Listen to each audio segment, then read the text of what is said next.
বিরতির পর ফিরে আসছি সংবাদ ৭ দিনের বাদবাকি খবর নিয়ে।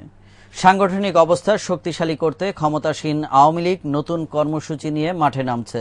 চলতি বছরের অক্টোবর থেকে তৃণমূল পর্যায়ে কাউন্সিল শুরু করে আগামী বছরের জুন মাসের মধ্যে জেলা কমিটি দেওয়ার সিদ্ধান্ত নিয়েছে দলটি। শুক্রবার ধানমন্ডিতে সম্পাদক মণ্ডলীর বিশেষ জরুরি বৈঠকে এ বিষয়ে সিদ্ধান্ত হয় বলে জানিয়েছেন আওয়ামী লীগ নেতা মাহবুবুল আলম হানিফ।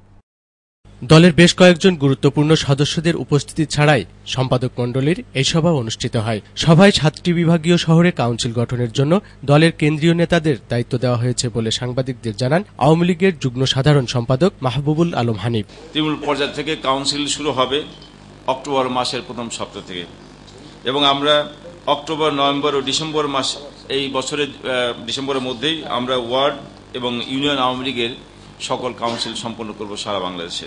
হরতালে বিরোধী দলের উপর দমন পীড়ন চালানো হয়েছে বিএনপির এমন অভিযোগ নাকচ করে দেন আওয়ামী লীগের মুখপাত্র।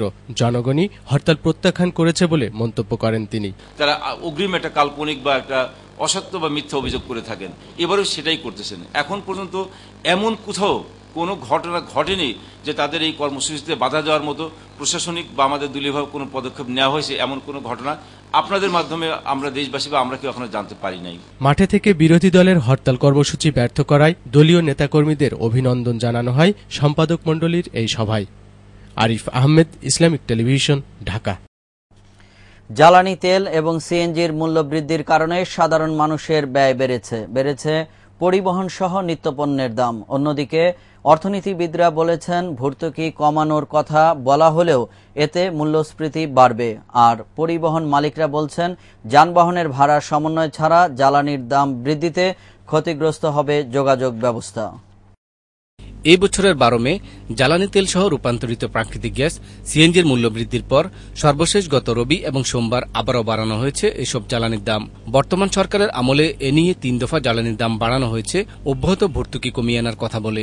দাম বৃদ্ধির এই তালিকায় ফার্নেস অয়েল প্রতি লিটারে 8 টাকা এবং প্রতি লিটার পেট্রোল, অকটেন, ডিজেল ও কেরোসিন এবং প্রতি ঘনফুট গ্যাসের দাম বাড়ানো হয়েছে 5 টাকা করে।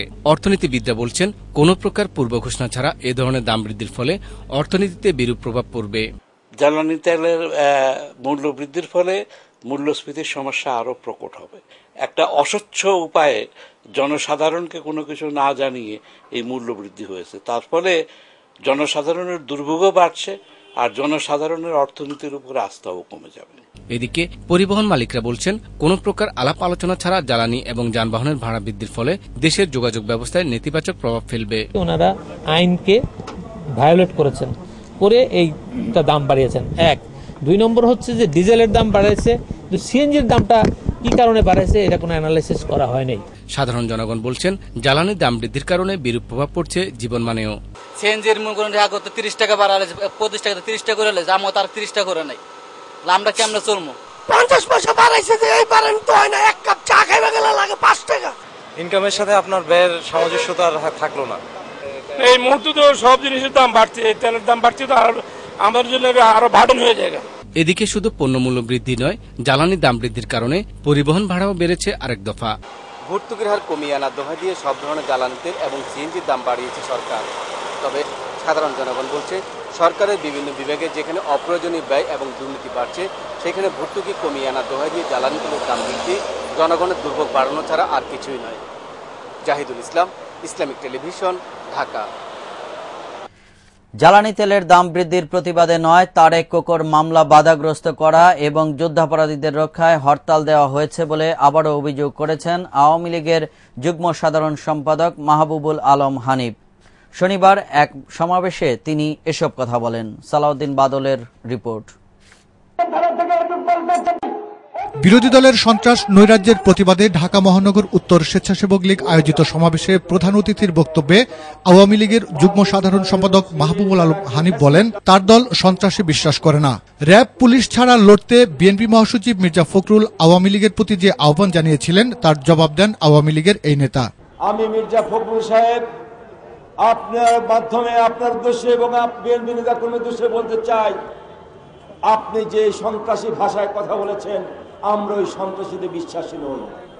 আওয়ামী লীগ সন্ত্রাসী দল নয়, আওয়ামী লীগ জনগণের দল, জনমানুষের দল। আওয়ামী লীগের নেতা কর্মী এই পশ্চিম পাকিস্তানি হানাদার বাহিনীর বিরুদ্ধে লাঠি ফালা শক্তি নিয়ে যুদ্ধ করে এই বাংলাদেশকে বঙ্গবন্ধু নেতৃত্বে স্বাধীন করেছিল, সেই আওয়ামী লীগ নেতা কর্মীকে হুমকি ধামকি দেখিয়ে সন্ত্রাসী ভাষায় কথা বলে ভয় দেখিয়ে কোনো লাভ হবে না মির্জা ফখরুল সাহেব। তিনি অভিযোগ করেন, জ্বালানি তেলের মূল্য বৃদ্ধির জন্য নয়, তারেক কোকো ও যুদ্ধাপরাধীদের রক্ষায় হরতাল দেওয়া হয়েছিল।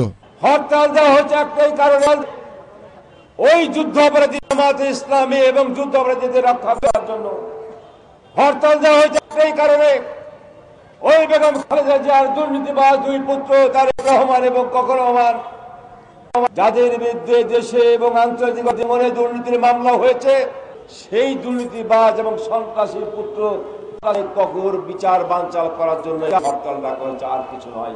2014 সালের মধ্যে বিদ্যুতের লোডশেডিং থেকে দেশ চিরতরে মুক্ত হবে বলেও আবারও আশার বাণী শুনিয়েছেন তিনি। সালাউদ্দিন বাদল, ইসলামিক টেলিভিশন, ঢাকা। এবার আন্তর্জাতিক প্রসঙ্গ। গোয়েন্দা সংস্থা ISI এর সঙ্গে জঙ্গিদের ঘনিষ্ঠ সংযোগ আছে মার্কিন যুক্তরাষ্ট্রের এমন অভিযোগ নাকচ করে দিয়েছে পাকিস্তান। দেশটির পররাষ্ট্রমন্ত্রী হিনা রাব্বানি বলেছেন, বরং মার্কিন গোয়েন্দা সংস্থা CIA এর সঙ্গেই বিশ্বের বহু সন্ত্রাসী সংগঠনের যোগাযোগ রয়েছে। সানোয়ার পারভেজের রিপোর্ট। পাকিস্তানে সহিংসতা দমন এবং জঙ্গি নির্মূলে দেশটির সেনাবাহিনী ও সরকারের অব্যাহত সমালোচনা করে আসছে মার্কিন যুক্তরাষ্ট্র। তালেবান সহ বিভিন্ন নিষিদ্ধ জঙ্গি সংগঠনের সঙ্গে পাকিস্তান সেনাবাহিনীর সম্পৃক্ততা রয়েছে বলে সম্প্রতি সরাসরি অভিযোগ তুলেছেন আমেরিকার শীর্ষ সামরিক কর্মকর্তা অ্যাডমিরাল মাইক মুলেন। তবে মার্কিন সমালোচনার কড়া প্রতিবাদ জানিয়েছে পাকিস্তান। পাকিস্তানের পররাষ্ট্রমন্ত্রী হিনা রাব্বানি খার মার্কিন সমালোচনার জবাবে বলেছেন, মার্কিন গোয়েন্দা সংস্থা CIA এর সঙ্গেই বরং বহু সন্ত্রাসী ও জঙ্গি সংগঠনের গভীর সম্পর্ক রয়েছে। এ ধরনের সমালোচনা চলতে থাকলে যুক্তরাষ্ট্র পাকিস্তানের মতো ঘনিষ্ঠ মিত্র হারাবে। No evidence has been shared with us. If we talk about links, I'm quite sure CIA also has links with many terrorist organizations around the world, by which we mean intelligence links.